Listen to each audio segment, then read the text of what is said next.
इते वाक़ई ॿुधनि त डीपलो वेझो नायाब नस्ल जे हिरण जो शिकार ॻोठाणनि शिकारीअ खे सोघो करे वरितो।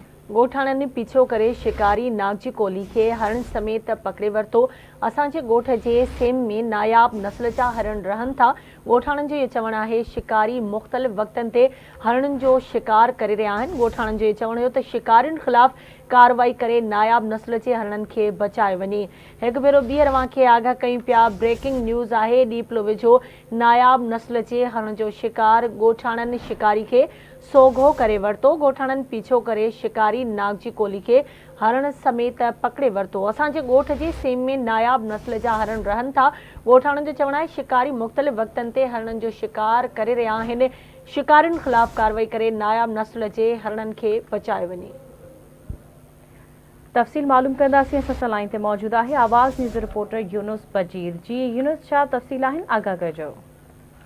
जी, डीपलो वेझो शिकार नायाब नस्ल हरण खे मारे विधो। ॻोठाण असां शिकारियुनि खे सोघो कयो पियो वञे। ॻोठाण पारां लॻापियल खाते इतला ॾियण जे खेतला ठकर में नायाब नस्ल जे छड़काणा हरण खे नाग जी कोली मारे विधो।